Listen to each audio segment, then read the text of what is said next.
Murdoch. I'm coming to get you. Remember, Sally, when I promised to kill you last? I lied.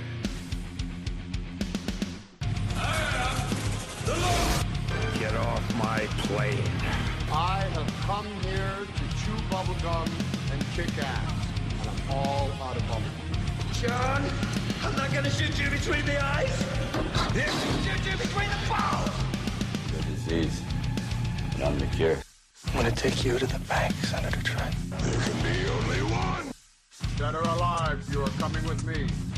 Yippee-ki-yay. I'm going to kill them all, sir. What's going on, everybody, and welcome to another episode of Gimme Back My Action Movies, the podcast. Year of the requel, I guess, is what we're going to be now, Nate, right? We're the requel. It is. 2022 is the requel. You're right. It's all It's twos. in the year, twos. It's in the year. It's the requel. Nate, say hello to everybody. What's up, everyone? There we go, because we have to greet everyone. You did it. You did the thing. We got this. We're professional podcasters. We know what we're doing here. Professionals. That's right. How's things? How's it going? Not bad. Not bad. Just got done with the grill. So having a nice little day or off. putting food on? I made a little pork tenderloin, some mashed potatoes. It was a good night. Good day. Nice. Yeah, we grilled when snow was still flying because I said, screw it. I want grilled food. Yeah. So, here we are, almost in May. We're still having like 30-degree days. So right? Whatever, Ohio. It's bullshit. Same there?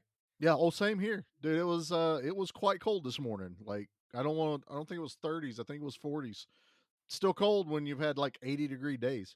Yeah, my plan was to do some yard work, get shit done around here, and instead it's turned into stay home and clean up the office and watch movies and stuff. That's what it's turned into.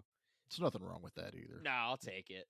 And the movie you watched happened to be what, Nate? Above the Law. Above the Law. The very first Steven Segal movie, man. Yeah, his debut, and he instantly gets the lead. How's that happen? Right? Story credits, producer credits. Like, that is unheard of in Hollywood. It's like, man hey, just appears. I just discovered you. How would you like to star? Because, that's the trope.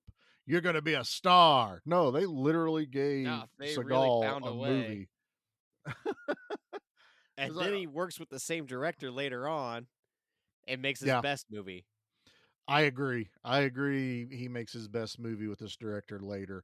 And again, because it's an ensemble movie, in my opinion, it's everyone else is elevating that movie up more. But we'll get into that here in just a second. So we are covering Segal. We kind of working our way around the action circle, doing, the Van Dams and the Arnolds and stuff like that. So I was like, you know what? Always got resistance to Segal movies. And I told Nate, I said, Nate, I'm kind of feeling like a Segal movie. And he goes, oh, can we do Above the Law? And I'm like, yeah, let's do it. Yeah, see, to me, Above the Law is where Segal is still grounded in reality. Yes. Oh, I will 100% agree with that. This is, I can't say no bullshit Segal because I kind of think he just is, period. That's just how he is. That's just him. But this is less of an ego. He does a lot of his own stunts.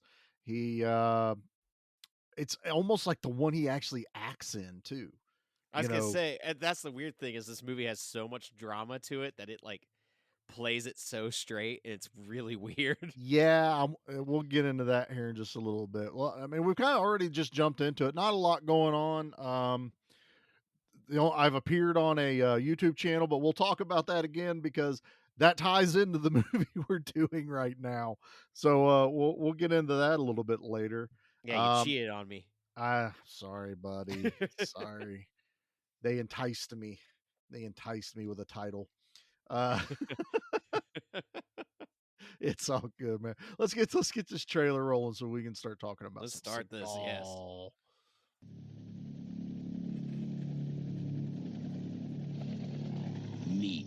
Nico, a covert agent trained to survive in Vietnam. Nico has a 6th-degree black belt in Aikido and family in the Mafia. Nico's a cop with a bad attitude. Do you know why I love you? You don't live the way other people live. You're officially suspended this guy. Feds come in, the doors closed, nobody hears, smells, or sees anything.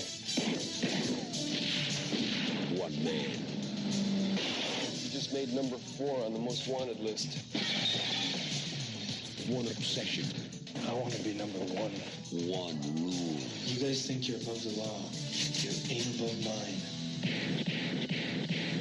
Nico.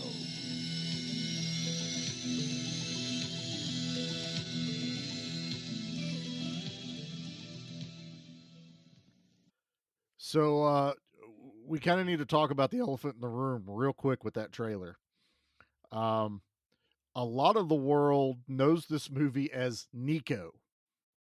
That's the name of the movie. Which is so strange to me because I've never heard it be referred to Nico. Even like online, it's always just been above the law. Yeah. Until like we decided to research this. I'm like, really?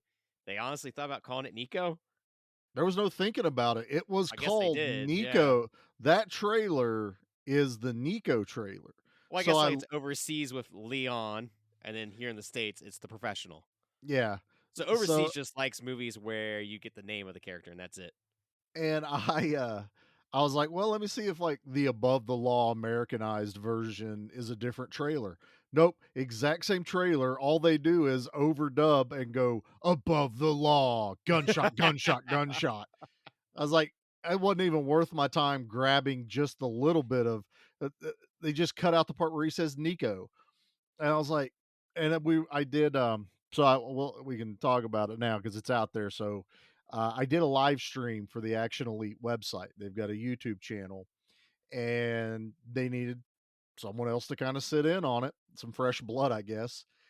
And I did one with them, and it was Invasion USA. We had a blast, and we were talking about, okay, what do we do next? And this is all still on the live stream, so you can go check it out.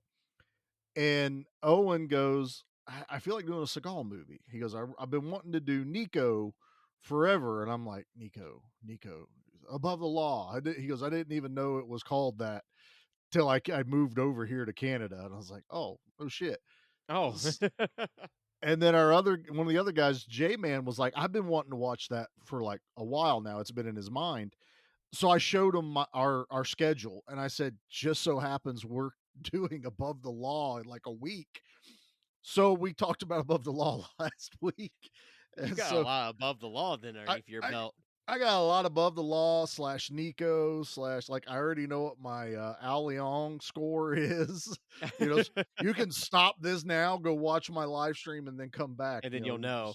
We'll be all prepped up. But so this movie came out in '88, which is the same year I was born. So for my dad, there were 2 big events that occurred in 1988. It was the Bengals went to the Super Bowl, and Above the Law came out. That's right. That's how that works, man. That's how it worked for him. That's right. I'll never forget. This is how I was introduced to this movie was, this is the movie that came out the same year you were born. Thanks, Dad. Yep. Thanks, Dad. Dad's I appreciate a big Seagal guy. Honestly, I kind of have to, I feel like everyone ended up being a big Seagal person. Like, he blew up after this. I mean, He did. He took really off. did. What movie do you think it was where everything kind of stopped? The second one? I don't know. I think once he got past Under Siege and On Deadly Ground, those type of movies was I'm trying to remember what the last theatrical release one. Well, the last theatrical release one would have been Half Past Dead. Was that one in the theater? Definitely remember that one. Yeah, that one made it to the theater because it was shortly after Exit Wounds, and then after that, everything's been direct to video. But I definitely feel like maybe Fire Down Below / The Patriot. that was probably like the tailspin of it all. I think those were kind of like the catalyst that started. And I like Exit Wounds. Oh, I love Exit Wounds. I don't have a problem with that movie at all. I need to revisit it. Like now, all of a sudden, I watch this and I'm like, okay, time to start watching all my Seagal movies I've got. I've even bought like a 6 Seagal DVD set for like $5, and it's like movies I've never heard of. It's all his like direct to video He has stuff. a lot. The man's And got a lot. He stays busy. I'm like, for $5, I'm just gonna buy it. That's less than $1. Apparently, Movie. Above the Law 2's in pre-production right now. Oh God. Because you got to go back to the well.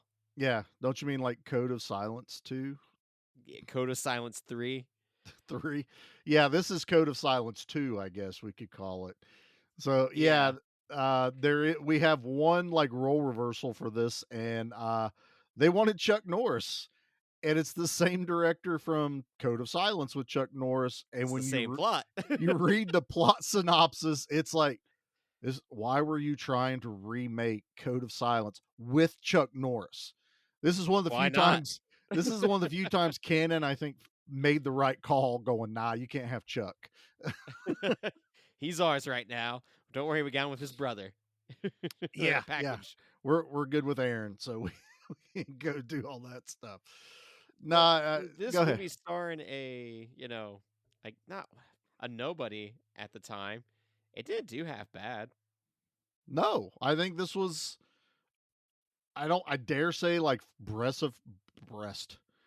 Oh yeah, a breast of fresh air. A breast of fresh air. Wow, I'm not even drinking right now. That's man. what Seagal wants.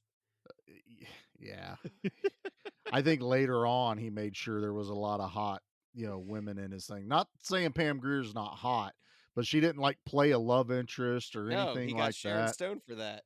Yeah, It blew and my mind that she was in it. It blew my mind that Pam Grier was in it. Michael Rooker.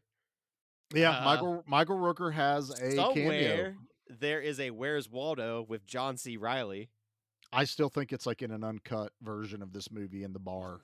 No clue. Because they say it, it's in the IMDb's that this is like John C. Reilly's first like film appearance, and I'm like, I didn't see him. Was it the No back of his clue. head? I have no idea.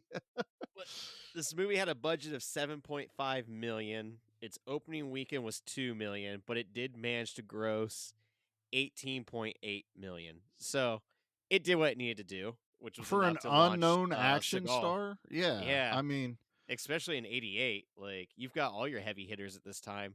oh god, dude, that's like all the big ones coming out. Like Arnold is now the man. He is like the big box office, grab. But Stallone. like Seagal looks different, he's not all pure muscles. I call this he's like in the gi. adolescent Seagal. He's like he just hit a growth spurt. He runs funny in this movie, so he looks a little like lanky and awkward. I can't wait to recreate running like him in a TikTok video. So some people are trying to We'll recreate the alley fight scene. Yes, I love the alley fight scene. That's. But this is the same year Rambo 3 came out. Yep. Die Hard, They Live, Red Oh, Heat. It's a big action year. Yeah, big year for action. And there was room for Seagal to get started. I mean, I'm not mad. Look, say what you will about the man. He's not like my favorite person in the world, but I'm also not going to not watch his movies. Oh, he made a fantastic energy drink. He's got a couple fantastic acoustic albums that he's put out. Weren't we trying to get those energy drinks and they're like stupid expensive? They're stupid expensive. I've had them before though. I remember when Cody and I used to go to Walmart to get them because they'd be like $1. That sucks because I really want one now just to do a YouTube video of us drinking the Seagal energy drinks. Why? So we can like quantum leap? Yeah. No, we drink one, then we reenact a bunch of like Steven No, what Seagal happens is you themes. drink one and it turns into a Being John Malkovich situation where you actually get to live as Seagal for a couple minutes. We are Seagal. Yeah. I want to be like past Seagal. I don't want to be now I'm Seagal. surprised no one's made like a meta movie with him yet. Kind of like what Jean-Claude Van Damme and them are doing. Yeah. They're like super meta. Yeah. I'd watch it. I'd still watch it though. I'd watch it. Seagal doing it. Yeah, for sure. Well, we can't get too far ahead of ourselves. We have a slight change in Yeah, cast. we gotta switch this up a bit because now Uh, you're gonna be doing the action movie 3 sentence synopsis. apparently, I'm passing it along to you. we I work so hard with the horror one; it usually takes me 2 weeks of prep. we discussed it briefly like 2 weeks ago, and Nate goes, "You got your sentences ready?" I'm like, "That's my line." Uh, so no, we get the action 3 sentence synopsis by yours truly, By Charlie. Charlie. That's right. So I guess Hmm. I have to ask How's it myself. feel? Don't mess it up. I'm gonna try not to mess it up. I can read my handwriting, so we'll see how Big this old goes. show off here. All Has good right. handwriting. Ooh. So you have to say, "Are you ready?" Though. So you have to do that. Oh. Are you ready? Yes. A city under siege. Nico Toscani is on deadly ground. They have him marked for death, but he's out for justice. Soon, they'll know he's hard to kill because no one is above the law. Nailed it. Good See what I job, did there? sir. You see what I Man, did there? you instantly your first one. Out of You the set park. that bar high. I did. That's the scary part. I feel like I set it way too high. Way too high. Everyone in the audience is like, "Why does all that sound so familiar Why? yet They all weird?" know. Yeah. I literally took his first 6 movies and made a synopsis. You could I literally make a plot line out of all the titles. I feel like I could change those around and just keep doing Seagal synopsises Yeah. out of the 6 movie titles and change it up every time. I That's You could probably challenge do it with all the accepted. new movies as well. I probably can. You know? Probably can. Just get me all Steven Seagal movie titles. That's going to be my synopsises from Beyond now the on. law is a general commander who's got a contract Yeah. to kill with the After perfect dark. weapon. Oh, it's good. The Perfect Weapon. I'm covering that tomorrow as we record. That's a Jeff Speakman movie. I don't know who that is. I hadn't seen it since I was a kid, and these guys love it to death. And I watched it going, I get it. I bought it. I was like, yeah, I love this movie. Okay, all right. You may have to cover it later. I don't want to keep covering a movie and then we talk about it on the live stream. You're just like, I keep covering movies elsewhere, and I just want to bring it onto my own show. Yeah, that's what it'll do. I was like, all right, what are we doing? Nate, here's the movie we're doing. Well, it's like our friends over at Podcasting After Dark, bad movie cult. Oh, there was another one. Everyone keeps covering Hard Ticket to Hawaii, and I've never seen it. And now, like, Neither have my I. interest I- is peaked so I feel highly. like we should just like randomly. I don't even know what it's about. Is it? I have no idea. I have no clue. We're gonna get railed hard Everyone on just Instagram. keeps talking about Hard Ticket to Hawaii. I'm like, what the hell is this? I don't So know. eventually I'm gonna have to dive into it, but not right now. I've got too much other shit I gotta watch. Oh God, we have way too much stuff going on right now. I feel like it's just been a. I got caught up on Moon Knight, and once again I'm behind on Moon Knight. This is the Is that story of weird? my life. It's like I feel like I catch up on something, and then the next day a new episode of something drops, and I'm like, The next I was day I just blink, caught up. and there's like 3 episodes of something else that came out, and I'm 3 weeks behind. This streaming stuff, man, I can't. I just can't. I can't. I still haven't started Reacher. I want to do I haven't Reacher started so that bad. yet. I need to. Like they've already greenlit the second season. Knowing Second my and luck, third. the They're, like, second filming back to season will back. be done before I start the first season. Which sometimes I don't care. Sometimes That just I'll means do that though, just so I have more to watch. yeah, I don't have to wait between seasons like Yeah. everyone else As did. long Like, as I can avoid it, like spoiler wise. Like Obi-Wan coming out, I'm watching that day one. yeah, no, I was like that. See, I did Game of Thrones like that. I waited till it was done and then I started because I was like, I really don't care if I get spoiled. I'll forget it by the time I'm watching it again. Oh, You know, see, I have 'cause- this weird brain where if you spoil anything for me, I remember it till the end of time. Hey Nate, I'm gonna tell you the end of Northman. No, don't. No. Well, Pete just instantly turned off the podcast when I said that. No spoilers. Turned Pete and it I were off. supposed to go see it, but then I got my dates mixed up, so it's a Uh-huh. classic Yeah. Nate move. Way to go, Nate. Mixing Oh, up the yeah. dates. Nate the date. So now Pete needs a new date. He'll find one. He will. He's a sexy bald man. Mm-hmm. That's it. All right. Now what? Now where we go? We went way off the rails. We did. The opening of this movie shows Seagal, growing up, essentially. All real Yeah. pictures of him. All real pictures of him. And later on, when they're in Pam Greer's apartment, all real early pictures pictures of of her. Apparently, so we said real quick that Seagal kind of helped write this, and it's semi based on his time in the CIA. Apparently, Seagal was in the CIA. A lot of this is Really? up for, oh yeah. Is this like a Frank Dukes situation? That's kind of what everyone's leaning towards because there's no like proof, Oh, like but he was deep CIA, so you would never know about it. Because if you I knew about it, you'd have to die. it's like the Kumite. Of course of course they're going to say I'm not in it or it didn't exist. It's a secret fighting cult. It's Obviously, we can't talk about it. yeah, of That's why you don't know about it. yeah. And if they kill me, then that just means that it's going to prove that I was right the whole time. It's a win-win scenario. Damn. No one ever puts that together, do they? They're like, you can't kill me because now I'll prove it right. This plot is nothing like Swiss cheese. I promise you that. It's No. strictly solid. I like the beginning of this movie though. I like the drop in like Vietnam where he's like still I part of honestly the don't CIA. remember the Vietnam like storyline part of it, and it cracked me up so much because if you pay attention, Seagal does not know what to do with his M16, and he No. keeps switching hands. Fidgets. He fidgets. But I like it. We get introduced to the main villain, Zagon, who probably doesn't show back up again in the movie till like the last third. Yeah, definitely. This movie, there was some moments where I was like, I don't know what the hell's going on. I could tell that we're supposed to have this deep dramatic story, and then like Yeah. when we get the big monologue from Steven Seagal at the very end, I'm like, okay, I think I know what this is about. I have my issues with this movie.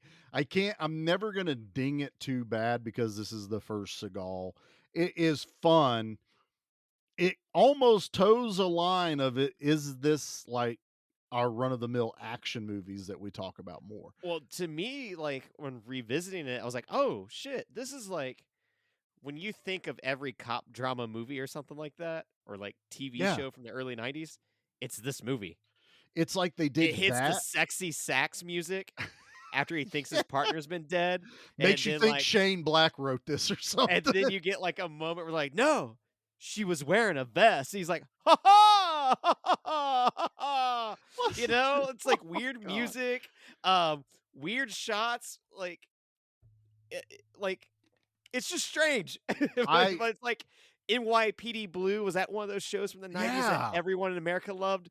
I was, as far as I'm concerned, they copied this movie and just turned it into a TV show. They just took out like the uber violence that is the only reason this is an action movie. And when this movie gets violent, it gets like holy violent. crap. Like holy shit, dude. Like that church bombing scene was grotesque. That dude comes out with like being, his like, face carried missing. out. Yeah, like bloody arms. I was like, ugh, this is a little too realistic for right now. And some of the like little things I kind of had an issue with was like he's family with the mob, and that has zero payoff whatsoever in this movie. Not whatsoever, other than just like they people take being racist to Italians in the movie at certain points. So much racism in this movie. Yeah. I mean, a lot of racism. Like there was some drops I thought about getting, and either they drop the F-bomb or there's a racial slur in the movie in that drop. And I'm like, yeah, nope. I think we'll just go with just the trailer today. That's all. It's like he's supposed to be this everyday man. He's just a regular old cop. He's a cop. A family man. He goes to church. He's friends with, the priest. Yeah. He's married to Sharon Stone, who I know this is early in her career, like before her big, what is it? Basic Instinct. Is that like the big one? Maybe even Total Recall. Total Recall might have been. Total Recall's after this, isn't it? Total Recall's 90. Yeah, it's after this. Oh yeah, I guess so. So, in my opinion, she's a throwaway character. I was Oh like, no, she's just there. yeah, you can Like say, you, "Oh, Sharon you just look Stone," and back and you're go, like, "Oh crap, it's Sharon Stone." it could have literally been any other. I mean, not even didn't even have to be blonde hair, I'm honestly nothing. surprised they didn't kill her off just to like even Yeah, hit another checklist on the '80s action of like the wife has to die. yeah. He Well, I must think get revenge. they cover that a lot in the other Seagal movies. They love killing the wives or threatening the wives or anything like that. But yeah, this movie does start out. So he's in Vietnam, the CIA. He's part of the CIA, and he doesn't like what's going on. They're basically like running drugs. Zagon's torturing people for information, and we get this big dramatic scene of "I'm out. This isn't what I signed up Yeah, he for." beats the crap out of his boss, and that's how he Yeah, quits. And then and he he just like quits. walks into the jungle, like that's it, guys. I'm going to LZ. Yeah, he's like, "I'm out," and so, and then that's it. Then I we're didn't know you could quit introduced. Vietnam like that. I didn't know you could quit the CIA like that. I know. I mean, there's a lot of questions that maybe can't be answered, Nate. That's the trick. Like, he's like, he can't tell us because he'd have to kill us. Yeah, exactly. If you quit like that, then you're gonna be killed. And then now he's a cop in Chicago. They love Chicago. I mean, you know where you are when you're watching this Yeah, movie. we're like what 10, 15 years later, and now we're in Yeah. Chicago. And one of my favorite things about this movie is this is, I feel like, the only time we ever know what Steven Seagal actually sounds like. There's no fake accent. There's no Jersey. There's no No Cajun. Cajun. There's nothing other than just how Steven Seagal acts, his voice. And I'm like, this is the purest of Seagal we will ever see again, ever. Yeah, definitely is, especially for a man who like I think tries to blend into every single culture ever. Was He like, dude, you were immerses born in himself. Michigan. Yeah. Exactly. Like Chicago's not that much of a stretch as far as dialect. That Yeah. you'll be fine, man. You'll fit right in. Uh, so yeah, but you're right. It's very cop drama ish.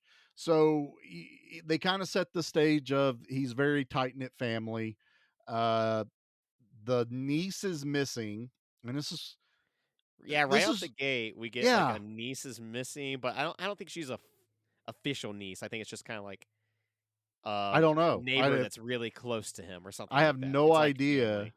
but he knows exactly where to go. We find out that um, Pam Greer's character is basically Murtaugh, and she's only got 1 week till retirement. Yeah, So that's definitely. So she just all. got right out this week. Yeah. And But what do? Nico, They he's a throw hot her in. shot. They throw her in the car with Nico. That, like, really, you guys are already complaining like this guy is like a hothead and does his own thing. No, she'll be fine with Nico. It's totally okay. Yeah, there's no way anything could ever go wrong. No, not whatsoever. But yeah, we're So having like this party, and then they decide a woman comes up like, she's missing, she's missing. He instantly finds who is yeah, missing. goes to a bar, always a bar with an apartment over top. Like Yep, they do that again in Out for Justice when he's looking for Richie. Always an apartment above a bar. That's where all the seedy stuff is happening. So he gets into it with the bar patrons. That's where we see Michael Rooker just sitting at for a the bar. split second. It's hilarious. He's sitting at the bar. Nico starts fighting people and he walks out the door. Like you just see Michael Rooker gone. So he's not even a guy that gets beat up. He's like, I ain't your daddy. And the worst character, as far as I'm concerned, in this movie is the bartender guy. Oh, the bartender yelling, "You're not the man. You ain't You'll the never be man. the You're man." never I'm the like, man. "You're the bartender. What are you doing? Oh, Why?" And then I'm also thinking like Desperado, like, the bartender always survives. yeah, but we'll get to it eventually. The other reason I'm confused about the bartender. No, he's the So, man. Seagal's not the man. so Nico goes upstairs, finds the niece doing drugs with this guy. So we get the We get quintessential. our fatherly advice Oh, segment. is this our fatherly advice segment? This is. I have a drop ready for it. Are we Oh, ready? So yes. now since Nate made this whole thing without me ever knowing. He just sprung it on me on the last one in Commando. So That's I how was like, improv works. Yes, that and. is. So I was like, no, we have to have an intro. So here is our intro to fatherly advice. Stop whining. You kids are soft. You lack discipline. But I've got news for you. You are mine now. You belong to me. You're not gonna have your mommies run behind you anymore and wipe your little tushes. Oh no, it's time now to turn this mush into muscles. No more complaining. No more Mr. Kimball have to go to the bathroom. Nothing. There is no bathroom. Sounds exactly like my dad growing up. Your mom's not going to be wiping your tushy. So sometimes in life, you just gotta beat the hell out of a dude with his own cocaine, make him snort a bunch, and then listen to him tell you that he knows about a shipment of drugs coming in. That's good advice. It's good advice. Because that's basically what he does. This dude's got like blood pouring out of both nostrils. He's just like, listen, man, listen, dude, you can't hurt me. I know of a shipment, man, because my friend, he bangs a hooker on the side of the street who knows of a boat, and that they got a coked out lawyer, man. So this is the beginning of Charlie going, what the hell is going on? So this guy drops a dime on a deal he knows about just to get his own ass out of the sling. Dude's a narc so quickly. He's such a quick, I don't know. He just had his face rubbed in probably about $100 worth of cocaine, and now he's bleeding. And the niece is cussing out Segal the entire time. And then we never see her again whatsoever. She never returns because he's kept her safe. Yeah, fatherly advice. I guess don't do cocaine with strangers. That's right. Don't go to an apartment above a bar. That period. That's how that works. And if anyone that listens is in an not apartment even a pool above hall, a bar, I'm fairly certain bad. there's a movie where he beats the shit with a bunch of people with pool sticks. That's Out for Justice. Oh, is it? It's Okay. a bar and they're shooting pool because he cracks the one dude in the nugget with the cue ball or whatever it was. So awesome. Feels like that would hurt a lot. And so he finds out that there's a shipment coming in. So a lot of convoluted, like they go to a fancy restaurant to just watch this guy hand a note they're doing over. like undercover work with the worst undercover work detective like work ever because they have their earpieces like full on display, which I guess it's the 80s. You don't have the technology to, conceal that stuff, but still. I love how they poke fun at themselves because everyone's at this meatpacking plant. They're all set up, and then they're like, wait, is that the feds too? Like, they recognize the feds undercover, and they go, yeah, they want a piece of the action, and they're like, it's like a cop convention down here or something. And I'm like, is no one realizing that there's a lot more people working the day shift at the meatpacking plant today? What it is they're like little kids go, well, we were playing here first. Like, now you guys share your workspace. I love the guy that's like in charge of Nico. He goes, I handpicked this whole team. I got the best guys ever. I got Jackson. I got this guy. I got Nico. I'm like, you didn't handpick Nico. He gave you the information. It's his That's case. Another thing too. This is the same problem with Commando, where you get Nico, who's clearly this badass martial arts marksman, you name it. And you see his squad, and it's nothing but these old guys who look like they've had their 12th donut of the day. And it's just like Commando, where you see all of Arnold's supposed team that gets assassinated. You're like, there's no way this guy would team up with all these people. The only one I believe is Pam Grier because she's awesome. Yeah, Pam Grier's awesome in this. I don't care what anyone says. I feel like she's undervalued in this movie so I still much. regret not meeting her like 10 years ago at Horror Hound. I should have. Stupid. What's wrong with you? Stupid. So they see the deal going down. The feds jump the gun, which again is hilarious. They just come barrel assing in a car, just squealing tires. The gig's up. Everyone's cover's blown. They all get into this like gunfight. It's a really cool gunfight. It's awesome. This whole action sequence is awesome. Blood squids or anything like that, but it's like everything about this movie, when there's a gunfight or a fist fight, it hits hard. It's like those 70s cop movies, that it's that very like gritty, but and then like Segal ends up on top of a car. Yeah, this pretends to be Spider-Man. But it's Segal on top of a moving car, which is kind of amazing until you remember, oh yeah, this is his first movie. He couldn't say no to some things like that. He's also got the two idiots that are in the car below that are those. out of ammo because they only brought their 6-shooters to a gunfight. Yep. And then the one guy, he like is strangling through, like through the window, and it's fake Joe Pesci. It's knockoff Joe Pesci's who it is. Salvano or whatever his name is. And he's like strangling him the whole time in like, the "Stop weirdest that car! way. Stop that car!" And not when they stop the car, they don't slam the brakes like you should. They just kind of come to a nice Right? casual stop. Like they're trying to shake him off the top. They go through cardboard boxes like that's not going to do anything. He's choking the guy out and he's yelling, "Stop the car!" And the guy comes to a stop, like gently. Why would you not just slam on the brake? In order to get him onto the car, they ran his ass over, like full on. Oh, yeah. You see his back go into the windshield and him roll over on top of it. So the fact that now they decide to be gentle with him, like, oh, you know what? Let's not slam the brakes and then run him over because that'd make too much sense. Right. He got us. We're going to jail. My bad. We're going. And then they go. They arrest everyone and find out that it's not drugs in the engine block. It's C4. Like, of course it is. Because C4 was a big thing in the 80s. It was huge in the 80s, man. Everyone had C4. If you were a terrorist, you had it. MacGyver dealt with C4. I'm pretty sure the A-Team dealt with C4. You know, it's like quicksand. The second most deadly substance in the 80s, C4. Yeah. First one's quicksand. And dynamite, but that's kind of the same thing. But now again, so when I say this is the weirdest plot, is Segal has now stumbled upon a plot to kill a senator with C4 by ex-members of a CIA unit that he was directly involved in. Wait, that's what this movie's about? That's what I understand it as. Okay, so I kind of caught wind with there was a priest that knew they were wanting to kill a senator, but I thought it was another senator wanting to kill a senator. No. But he was CIA. So, oh, yeah. Okay. No. All right. Hold that thought for a moment.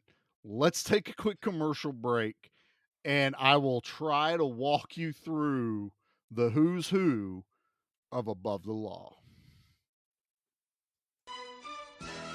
G.I. Joe will return after these messages.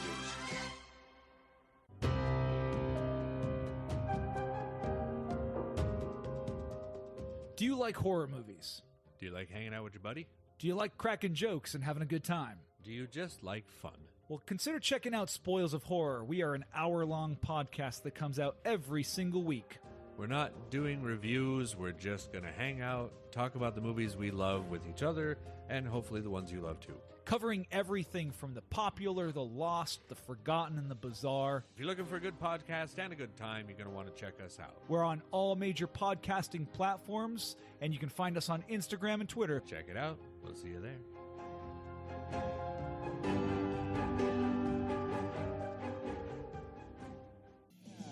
His name is Dalton. You don't look like much to me. Opinions vary. He's the best there is. Damn, that hurts, doesn't it? He says he's nice. I want you to be nice. Always nice. I know you're not a nice guy. Until it's time not to be nice. He's real good. Roadhouse, rated R. Good night, nobody died. Starts Friday at theaters everywhere. Welcome to the Monster Movie Stomp Down with me, Stompy, and my brother Frank. Hi, I'm Frank. Join us, Sludge, Mark, and Ruben 3 times a month as we review monster movies from around the world. And don't forget about the monthly contest and trivia.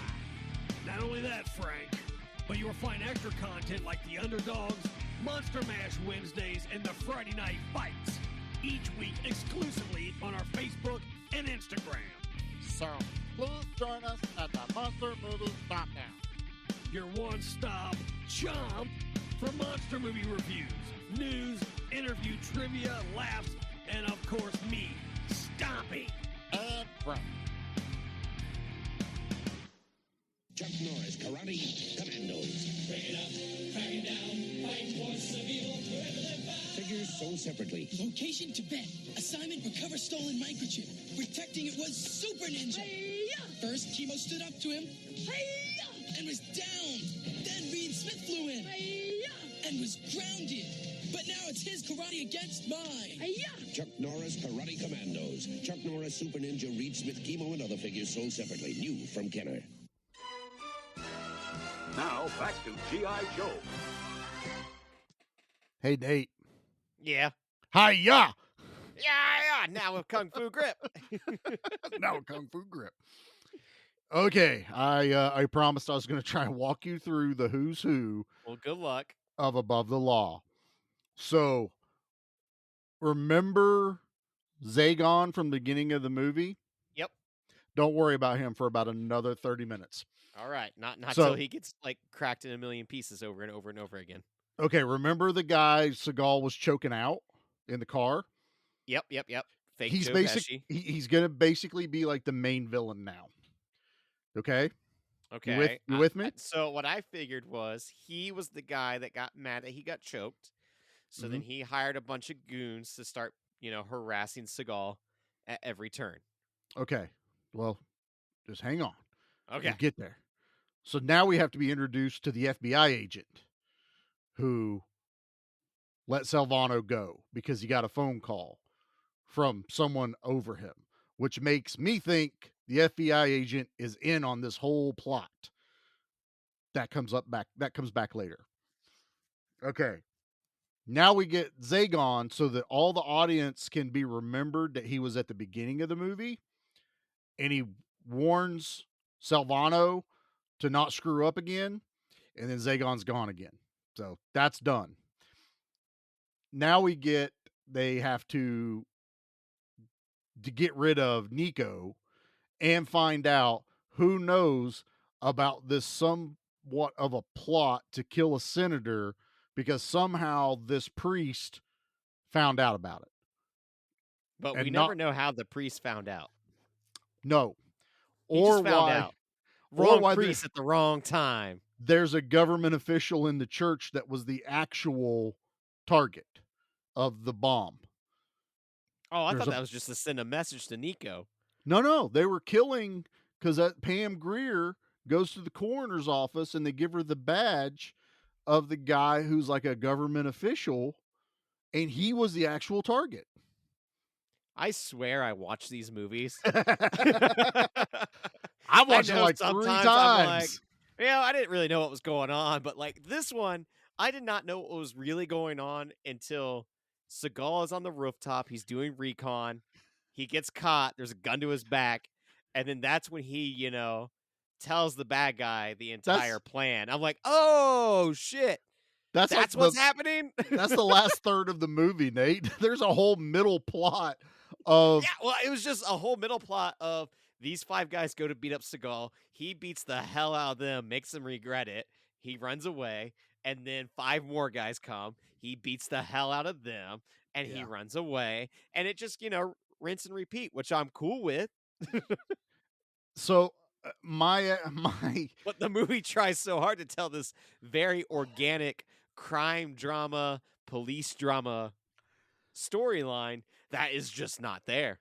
This movie has what I call ebb and flow.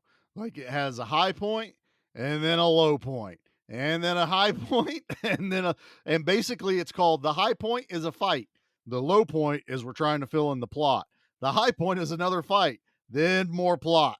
And the sad part is this probably could be a decent plot if handed to the right person. So the movie is directed by Andrew Davis, and like the man knows how to tell a story with The Fugitive. That's a fantastic movie. Yeah. Under Siege. It's great. Yep. He did the adaptation of Holes, which is a lovely children's movie. I like that movie. It's I a really good do movie. like that one. I watched that when it first came out. We got it on VHS. That was a good movie. No, there's nothing. I feel like had they not basically been trying to remake a movie that already existed for some weird reason, and I'm also like, how much influence did Seagal have in the story? Like, is that why it feels so disjointed? I feel like maybe though with him it was he wrote the entire story of his character, and they went, well, I guess we'll give you writing credits. But why? This is his first freaking movie. He Yeah. he's got persuasion. Like he used the force on someone. Would he use all his Aikido power? Yeah. You got all the Aikido. And I'm You're not gonna give me I'm this not movie, knocking I'm gonna break that leg off and I'm gonna put it in your face. I'm gonna take his face and shove it up your ass. That's what I'm gonna do. That? Now, you're gonna give me writing credits. You got that? Yeah. Mr. No, Davis? don't talk to me about the CIA. I am the CIA. Yeah, but I won't tell you about the CIA, because then I'll have to kill you. That's right. But I'm gonna tell my story about being in the CIA. This is based on a true story. Actually, no, I can't. I need the whiteout. Can I get the whiteout real quick? Redact that. I'm actually surprised you know that word, Mr. Segal. Redact. I was in the CIA. It's all we know. No, man. What's the I stand for? Not anything they actually use. Just calls it how's the season, guys. No, I don't disagree with you at all about. I feel like the plot is like stitched together. It's like there's 5 stories here. Like it's like really a movie does that feel like it. It could have gone like 5 different directions, but instead of directions, they tried to push all 5 story plots forward. It's because it could have been 5 episodes of NYPD Blue. That's exactly why. Because I'm still hung up on the whole thing of why even bother mentioning that he's got family that's mobsters, other than the one joke at the beginning of the movie of they're all at a cookout with the cops and the mobsters are laughing, going, "I think I bought that guy once," and that's really the only payoff we get. Which I do like to think that's what mobsters do on the side.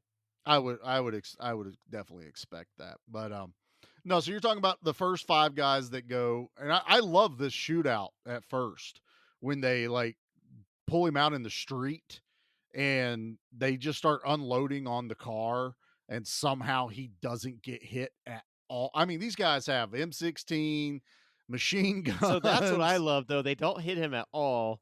He somehow ends up behind another car. Yeah, not the car he got out of. Yeah. And then he's got just a pistol. He's like, "Put down your weapons." And they're all like, "Whoa, whoa, cool, man. We're cool. Just play it easy, man." And then, like, he caught them all when they had to reload, I guess. I guess they were empty. And then he herds them. I love this scene. Before he herds them, though, they're like, "You're not going to do shit." And then he shoots one right there and kills the man in the middle of the street. One guy. And then he hurdles them all into a local grocery store for some reason. And that poor guy in there's like, "No, no, no." And he just gets everyone down on the ground. And when they start fighting, the poor shopkeep's face is just like, "Not again." I swear it happens every Tuesday. Yeah. That's the face I get. No, no. Not again. And then Segal like kicks everyone's ass, picks up another dude, and then throws him out the window so he can jump out the window. Which was completely unnecessary because the door was right next to it. He had him. He was done for, and then he looks at him and goes, "You know what I'm going to do? I'm going to do a classic Goldberg spear into this man through that window because it's going to look pretty badass." While that shopkeeper's going, "Oh, no, not the window again." Because the last window, when it got delivered, 2 guys were holding it as they were crossing the street, and it got hit by a vehicle. And he was just like, "No!" Like, it just keeps happening. And then Segal takes off running. Well, that was the other funny part too, is he spears the guy through the window, but the camera shot from the outside is the guy flying through the window and Segal coming out feet first. Oh, I'm yeah, like, that's he not defied how gravity. he was flying. So he could land on his feet and then goofy ass run down the alley. Which this happens before that, but the alley fight fine. scene, Yeah, no, the alley fight is scene's so awesome because 4 guys just pull up on him, and one of them has a machete. He instantly disarms the machete and disarms an actual man. So one guy has a gun and says, "I'm not going to shoot you, but these guys are going to beat you to death." I'm like, "What? What? Just shoot him. Just shoot He's him." right there. And then one guy has a baseball bat, one guy's got a machete, and it's like, did we just go and rummage through a local shed? This is like the Friday the 13th, I bet. It's like, let's take every weapon we can find and go after Steven The one Seagal guy with with the it. gun he got his buddies together. He went, "Hey guys, I got a guy we gotta go get. We're gonna go kill him. All right, we got him." And they're like, "Okay, boss, but all I got is a baseball bat. I got like my spare keys. I got these, boss." He's like, they're just his fists. He's like, "All right, that'll work." Well, because they're all thinking like, well, he's got the gun. Obviously, he's gonna shoot Obviously, him. we're gonna pull up, and then we don't have to do anything. I just happen to be the guy that has a vehicle that can carry 4 people. Convertible too. Convertible, yeah. We have to So see everything. And then the guy's like, "I'm not gonna shoot you." And everyone else in the car's going, "What the shit? Why is he not gonna yeah, and the shoot guy with the me?" machete's like, "I've never used this before. I just have it in the house. Oh, I guess I'll swing it at him. Oh no, now he has my machete and he's using it against me." He cuts his arm off. Which I think kills him because he doesn't move. No, He falls down and there's just a puddle of blood. I'm pretty sure that guy's dead. And one guy gets cranked with the baseball bat pretty damn Yeah, hard. because you get machete versus baseball bat fight. Yeah, so you get this weird sword fight. It but it's awesome. I do love that fight. No, And then it's awesome. Every punch in this movie is impactful. it is. And so yeah, he they try to kill him off. It doesn't work. We get more convoluted story. I guess Yeah, the we one get the classic turn in your gun and badge. Oh, You're out of God. here. You're out of line. So once again, the FBI agent shows up who I think is completely in on this the entire time. You have the most hardened, badass looking chief that gets like 3 lines in the movie. We don't see him again ever.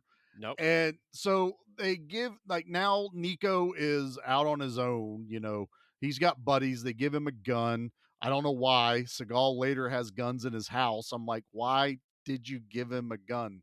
He has them. Now you don't have a gun. Which, when he does have a gun, then his like one partner's like, "Don't worry, here's a gun for you." Because when you're a Yeah. cop, you just get guns like candy. And it was like, we need to make sure people know we're Italian. So he goes, "They took your pistola, huh?" Yeah, I was like, pistola. really? Really? That's what we're going with here. Pistola. Yeah, they took my pistola. I'm like, that's just so wrong. This isn't Super Mario Brothers. No. It's a me, a Nico. It's a me, Nico. A boom boom. Oh my god. We don't hate this movie. I feel No, like that's I the need whole thing. It's just like rewatching it and revisiting it. I was like, oh wow, I guess as a kid you just don't care. No, you don't. You don't care whatsoever about these plots. And like, I remember watching this a lot with Dad and like all those other Steven Seagal movies, and this one for sure. I always remember being like, this is like one of his best ones. And then rewatching it, I was like, I don't know what the hell's going on, and I feel really stupid. No, I felt that because this is one of the few I didn't like already own. Yeah, because I would buy like the collections that would come with like Under Siege, Out for Justice, and stuff like that. And so some of them I have to buy separately. Well, this one was on Blu-ray, and hell, I was going to cover it twice. So I was like, screw it, I'll buy the Blu-ray, and I pop it in, and I'm like, I know I've seen this movie. I remember this movie, but I don't remember this movie.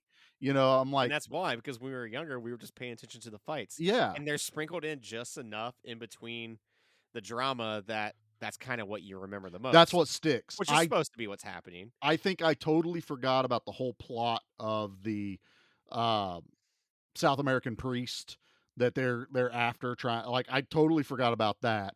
I'll my main complaint about this movie we're going to get to here in just a minute, because I feel like we should just go ahead and light speed to where we meet Fox.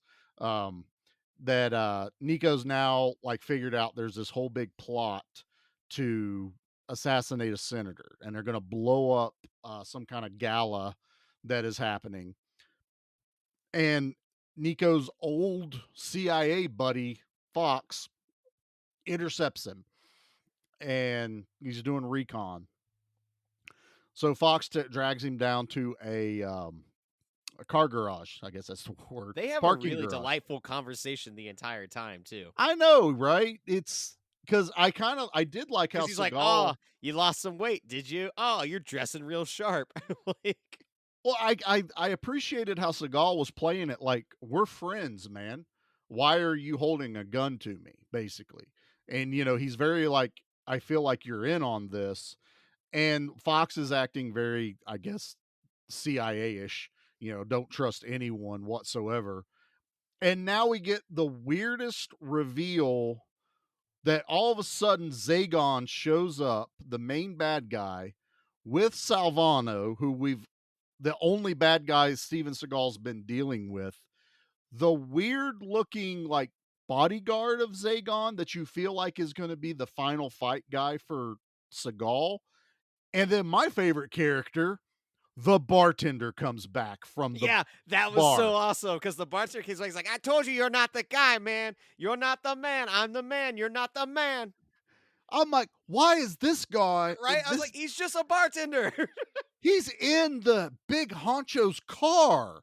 Like that's like a spot of like high ranking officer. You're the top 5.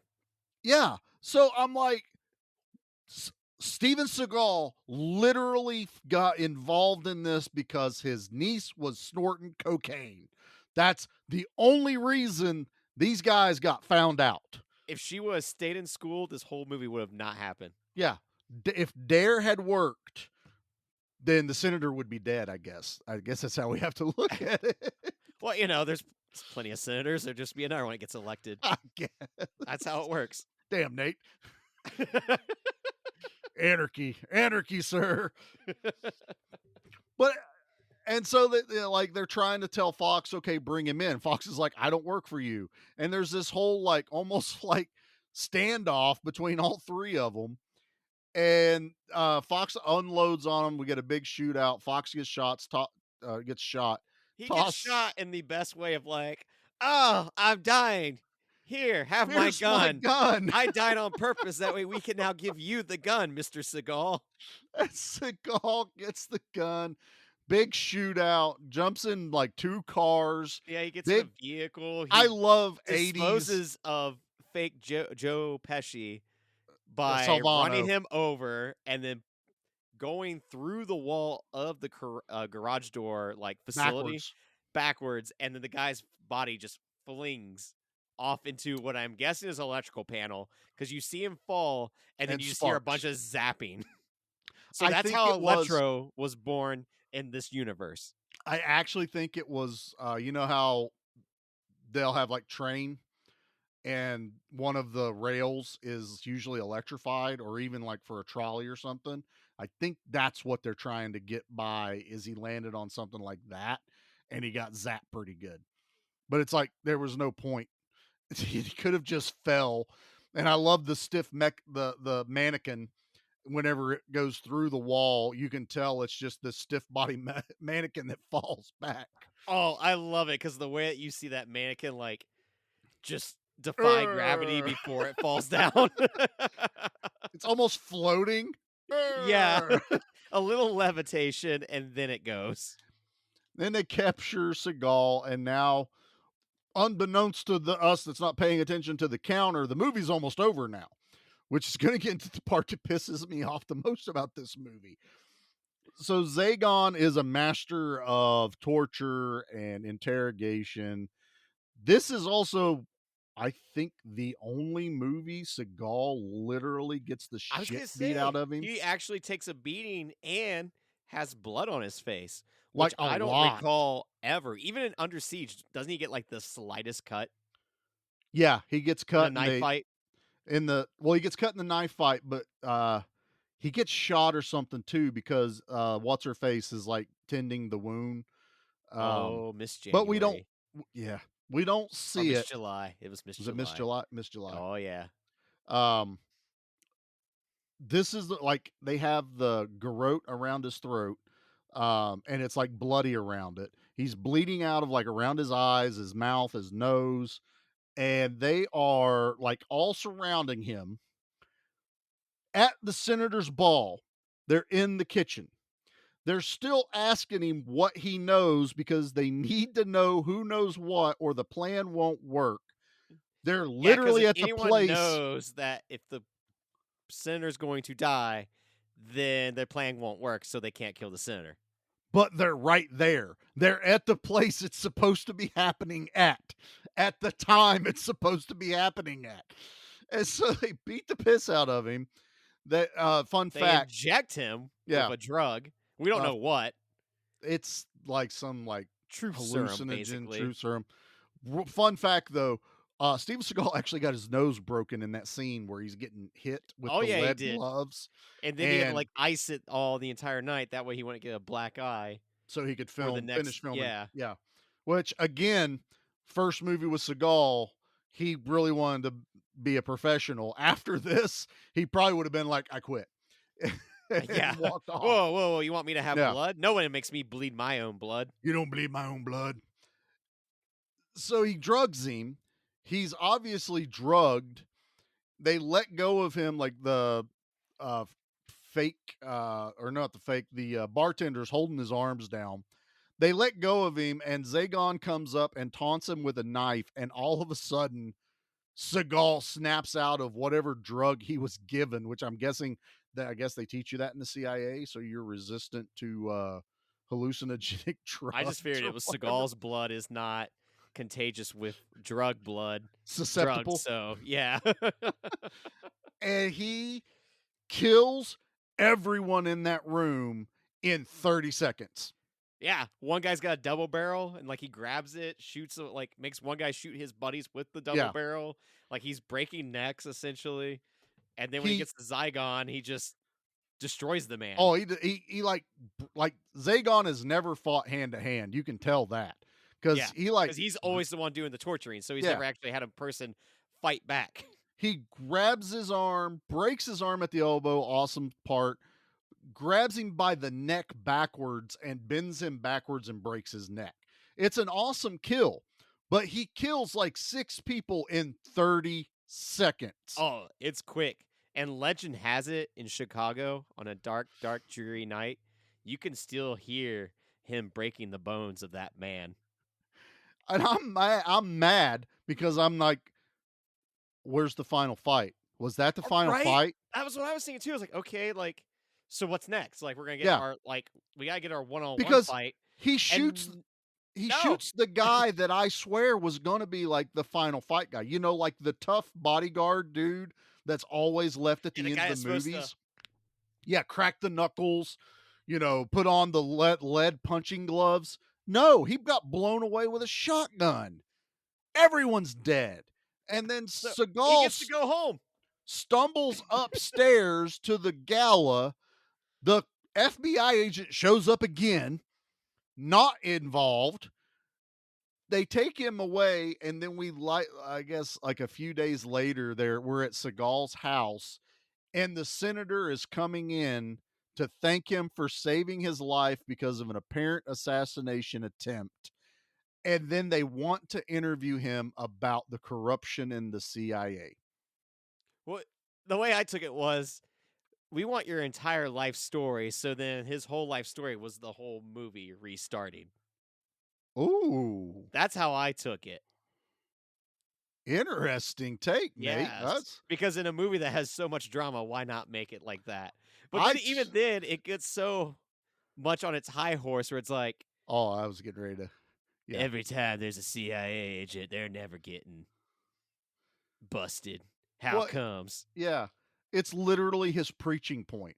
Like, he does this again later in some of his later movies where he gets real preachy, like Fire Down Below. Fire Down Below on Deadly Ground. He does it because he has a big speech at the end of On Deadly Ground. Yeah, like he goes up Deadly Ground's on a podium. A very pro-environmental movie. Yeah, which is awesome. I'm cool with that. Oh, it's cool. But also, it's just so funny movie. to hear it in this. Also, Billy Bob Thornton is a nameless henchman in that movie too, which is hilarious. Gotta love Billy Bob. I do love me some Billy Bob. But yeah, and then we get No One's Above the Law into movie credits. That's it. Yep, that was it. I mean, normally we don't like walk through movies, but there was like, there's like 4 big fight scenes. Basically, the movie ends with like Seagal staring at the camera going, "Oh, you CIA agents, I know what you're thinking. You think you can get away with this, but you're not going to get away with it because Seagal's on it.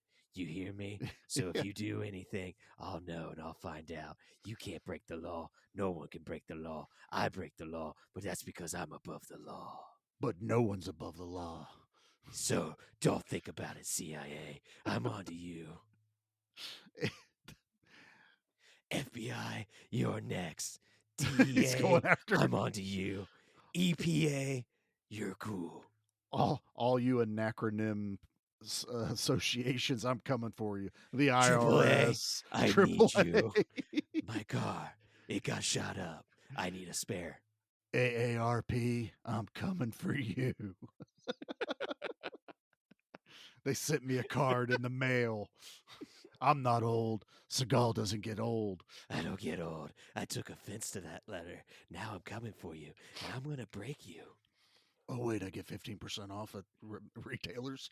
Oh, wow, that's pretty cool. Whoa, 10% off at the buffet? Oh, I could hit that up. I mean, what's once cheat day once a month? I'll let you slide this time, AARP. You got lucky. USPS? Don't think I didn't forget that my Amazon package didn't arrive in time. UPS?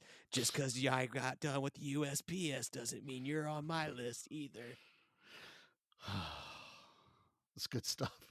I'm running out of initials. I know. It's literally like trying to think of, I need another acronym real quick. USAF. Wait, that's United States Air Force. Hold on, I can't go after it again. TNT. They have the movies. God. All right, we're done. We're done. Well, let's do the body How count. dare you cancel my HBO subscription? HBO, I cancel you. How dare you raise your rates, HBO? All right, let's body count this thing. HLU. Yep. Nate's still going. Leave anything for us? Just bodies. Body count, body count, body count, body count. Nate literally took that time to just sit down and write like 20 more acronyms. Oh my God, man. Body count in this, I mean, for a movie that I feel like goes up, then comes down, goes up, comes down, there's still like 21 in the body count for this movie. I feel like it's pretty good for NYPD. It's pretty Seagal. decent for like a movie that's supposed to be grounded in reality with the shootouts we get. Basically, you just get a lot of people with broken bones. Like if there's a broken bone count, it's that's probably even like higher. 72. Yeah, it's even higher.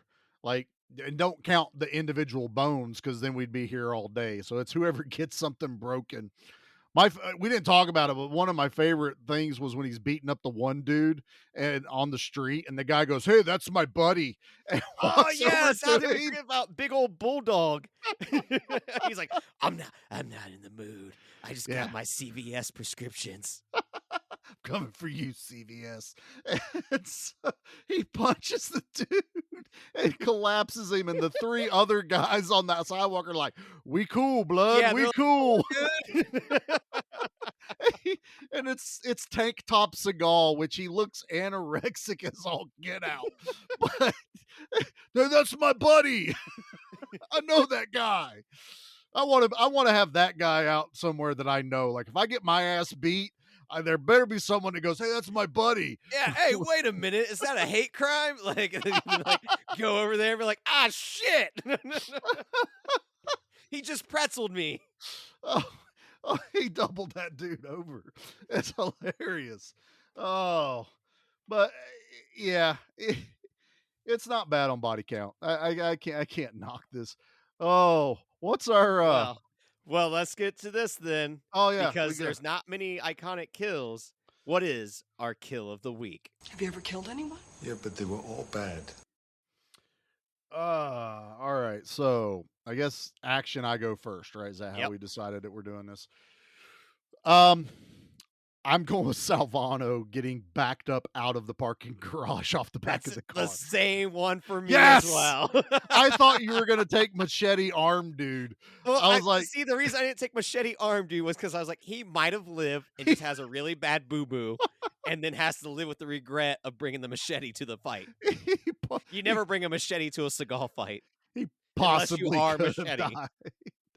No, I just love the whole like circle of life for Salvano because he's getting choked out in the car earlier, and then he's on the back of the car getting drove around like they were doing He's Seagal throwing earlier. his shoes. He's taking his shoes He off threw and his throwing shoe them at him. Seagal. Who throws a shoe? It's all he had because the window got shot out of the back and he throws his shoe and hits Seagal in the head. And Seagal goes full blast to the barrier. Like any more speed and the car would have went with it. Yeah, it should have by all means. It really should have. And then Mannequin Salvano falling down on the electrical line. Turning into Electro. It's beautiful. Oh, I'm so glad we had a matching kill of the week. Kill of the week. Oh, God. Okay. Well, let's get. I think this is interesting because we're knocking this movie bad, but yet we're gonna rate it. So I'm let's enjoying it. let's get our Leongs.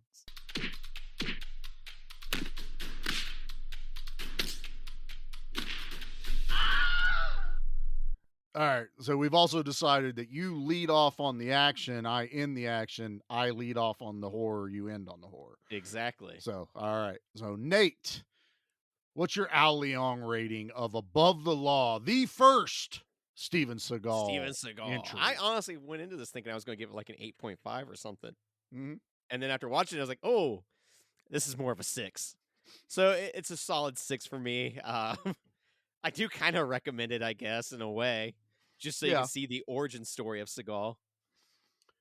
I feel like I can't ding it too hard because of that.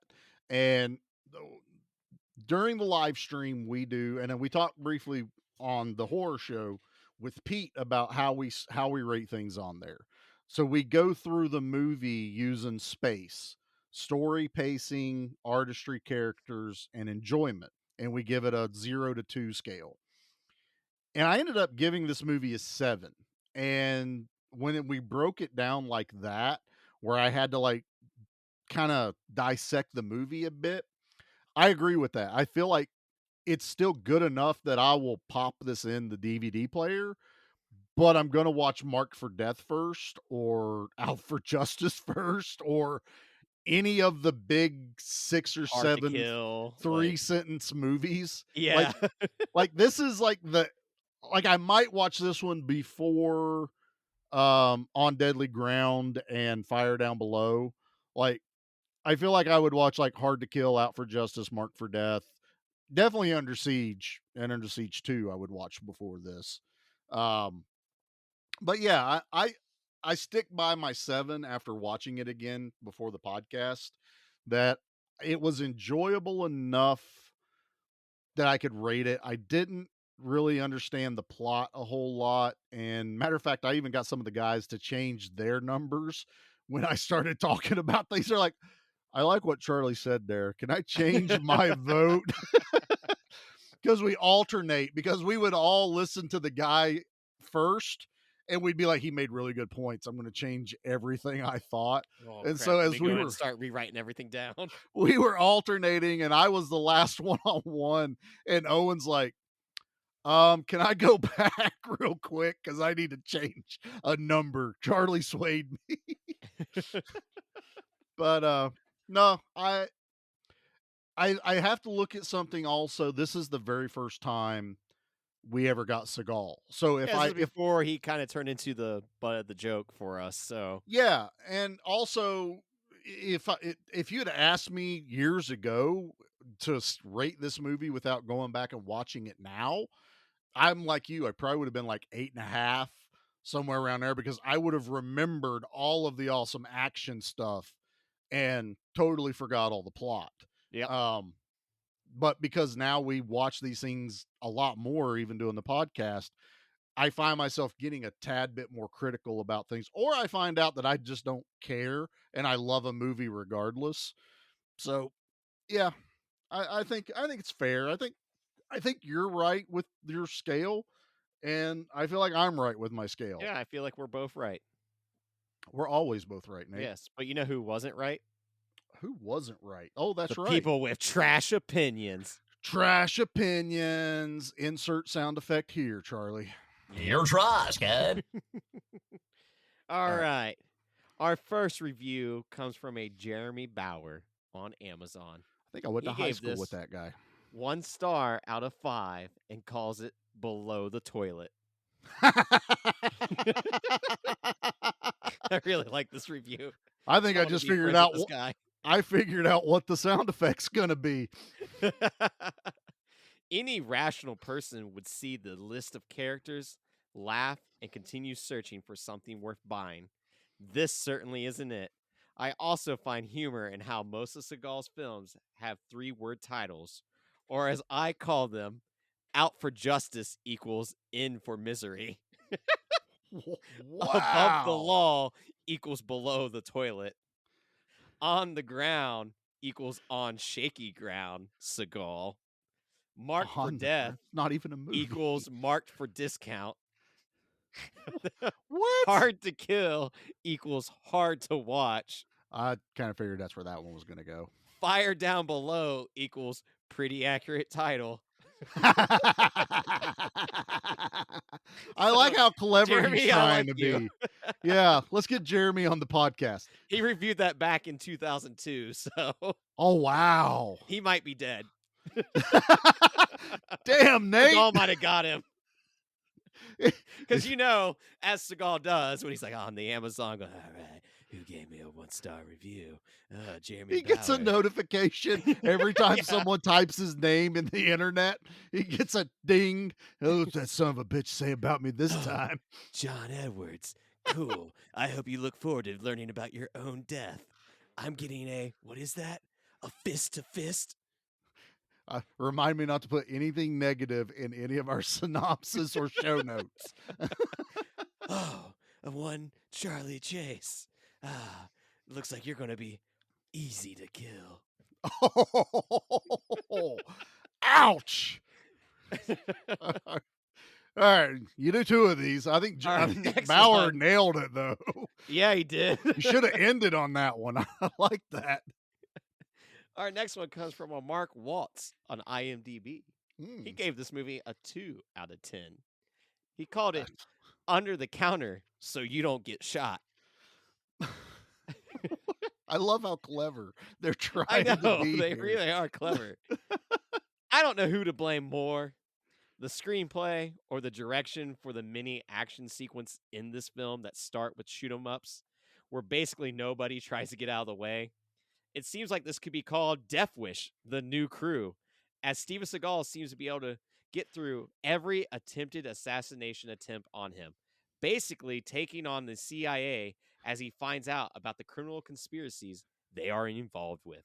Every 5 minutes, there's either a shootout in a warehouse district or a church bombing or a group of thugs cornering him in an alley. He's advised to go into hiding with his wife, Sharon Stone, totally underused, and their child. I agree. Yet he chooses to stick around. After a while, it's nothing more than Seagal as Mighty Mouse, with the many bad guys cast as bumbling coyotes, and that the premise wears itself out very fast.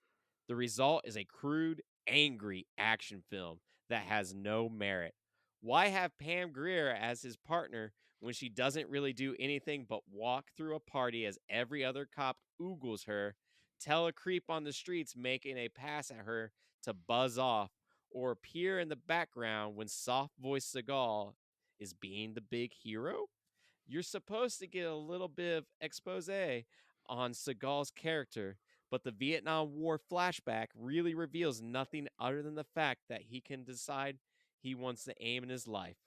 Or that, other than the fact that he decided his one aim in life was to beat up all the creeps in the world, yet be equally as creepy. Seagal, the new action kid on the block with this, may think he's above the law, But fortunately, that didn't make him above the critics.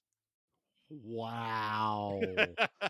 Wow. Like, I can agree with quite a few points he has. That's what I love about these. Sometimes when I agree with them, I'm like, yeah, but you're dead wrong. I feel like he gave him way too much credit. There's action every 5 minutes because that's bullshit in this No, it's more like movie. every 15 minutes. Like I'd say close to 15 minutes, they go, oh, we need to wake everyone up in the theater. And now. Yeah. Not wrong about Sharon Stone, not wrong about Pam Grier. I love their whole play on words with the 3 words titles. I'm not upset with this one. They Unfortunately, Mark passed away shortly after that review was posted. Segal got that notification. Yeah. I'll show you, Mark. He just Jay and Silent Bob's everyone. That's it, man. Yeah, he's got the list printed out. Did you say? And he points it out. Magnolia Fan 93. Is that your username on the internet? Poopshoot.com. I want to see that now. I want to see Right, I Seagal want that movie to happen. going and kicking everyone's ass, and then find out like 20% of them's just been Van Damme under different like username. Yeah, and he has a rotating IP address, so he can't find him. Van Damme's like It turns into like a spy versus spy scenario. Steven Seagal stars in Poop on Face. Steven Seagal it's just Van Damme just sitting there typing a bunch of shit. I'd love it. That's awesome stuff, man. All right, man. We are above the law, but I am over this episode. I can't say the words. I'm not as clever as these guys, but I feel like there was a couple of rough drafts before they wrote those. There was a couple. What I want to do though, real quick, and I know we talked about it briefly in the show, is I do want to do kind of like a shout out to the guys over at the Action Elite. They are an action-based website, tons of news. Owen tries to keep up with like everything coming out. A lot of covers brand new movies as they get released, get some interviews. We're doing on the YouTube every Friday. We try to every Friday. We have like a roundtable live discussion. People can join in during the chat. And if you miss it, he uploads the whole chat the next day. So, if you can't be there live, you can at least catch back up with some of the movies we're covering. So give those guys a check. Also, actionflix.com, one of the other guys in the live chat. Go check out all those things if you love action movies. Give them some love, subscribe, follow. You're here for a reason, so go follow all the other goody action stuff. If you listen to us, you'll love these guys. These guys have been doing it for years. Yeah, they actually kind of know what they're doing. Yeah, I don't know why they invited me on. I was active in the live chat for like a couple months, and then they went, hey, let's bring Charlie on. And then like the first one I'm on, there's no one in the chat live, and I'm like, yeah, because I'm here. But it's a ton of fun. We have a blast. I'm actually writing reviews for them now for some of the movies I've seen. So kind of getting that itch scratched where I like to write every once in a while. So nice. Good stuff. So, Nate, are we pretty much covered? Are we ready to do our final notes? I think we're pretty much covered, except for you, AT&T. I saw that you said I was past due on a bill. That's wrong. I paid it on the 12th. And don't think I forgot about you, IRS. I'm not overdue on taxes. You're overdue on these fists. Overdue on these fists. I don't think I can top my AARP one, so I'm not going to try and jump in on this with Nate. But thanks everybody for tuning in for another week of us just rambling on about an action movie we decided to cover. So we got Seagal out of our system for a little while. So yeah, just for a little bit. We'll see when we need to scratch that itch again later. But you can always find us over on Facebook in the Give Me Back My Action Movies group, Give Me Back My Horror Movies Facebook group. Both of us are on Instagram. Same thing. Give Me Back My Action. Give Me Back My Horror. Now, and I was getting are there. on TikTok. We are both on TikTok. I don't know how that happened. But there is an action and horror TikTok accounts. That's where we can play longer videos than on Instagram. So we've got some of our trailers. We're trying to put some of these bits on there, like our kill of the weeks, our fatherly advice, some of the horror ones we're going to have. Just another way. I don't think we're going to do any silly dances. I hope Oh, not. we're not? Oh, then Nate's That's already where I was like, going to do all my photo shoot recreations of all these movies.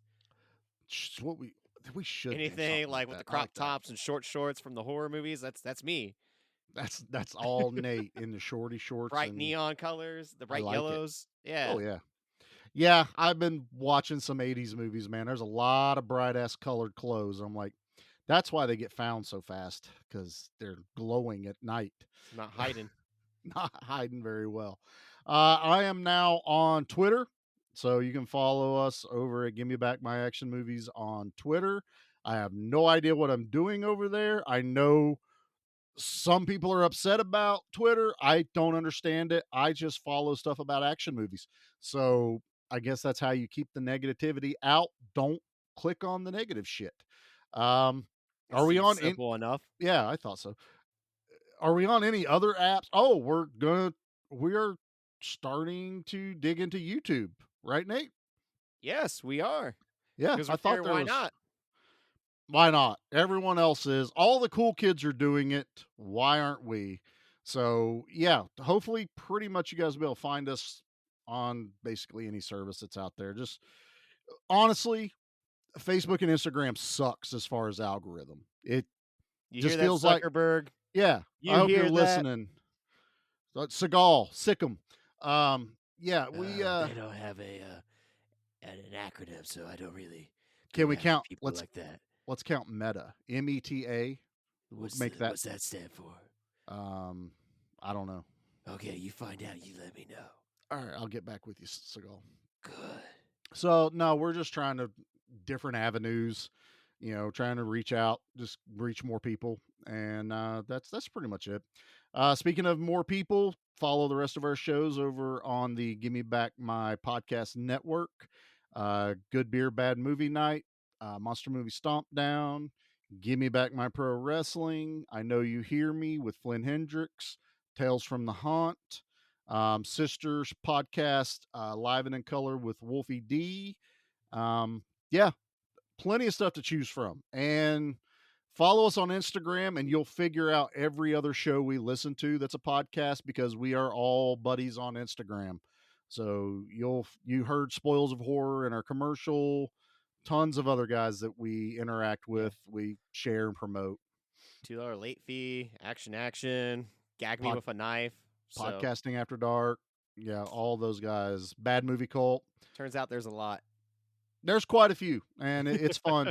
It's fun. You can just watch us all make fun of each other and rib on each other and make funny jokes. All right, man, I'm done rambling. Are we Yep, good? same. Yeah, all I'm gonna right, watch brother. something else.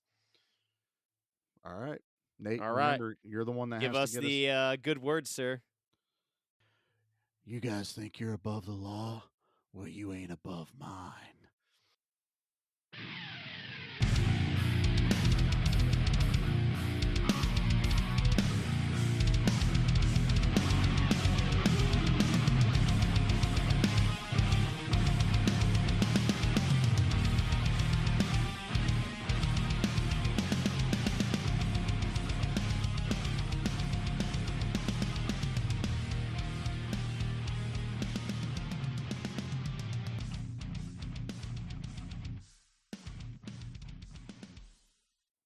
Hey, Spam.